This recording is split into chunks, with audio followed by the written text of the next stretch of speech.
तुम्ही पाहत आहात MCN न्यूज मराठी।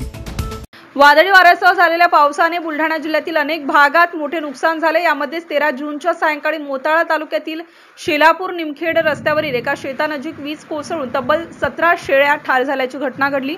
मृग नक्षत्राला सुरुवात झाल्यानंतर जिल्ह्यात पावसाला उसंत होता। दरम्यान हवामान विभागाने 12 ते 14 जून या कालावधीत विदर्भात कमी अधिक प्रमाणात पावसाची शक्यता वर्तवली होती।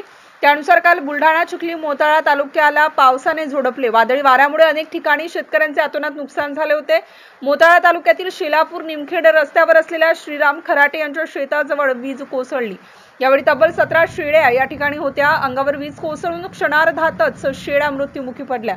नुकसानीच्या अहवालानुसार शेतकरी ओंकार नारायण वाघ व ईश्वरदास बावस्कर यांच्या प्रत्येकी 2 शेळ्या, नीना नारायण वैतकार यांची 1 तर सुधाकर बोरसे यांच्या सर्वाधिक 12 शेळ्या ठार झाल्याने त्यांचे मोठे नुकसान झाले आहे। याबाबत पंचनामा करून आर्थिक मदतीची मागणी प्रशासनाकडे करण्यात येत आहे। MCN न्यूज मराठी करिता कृष्णा पाटील, मोताळा।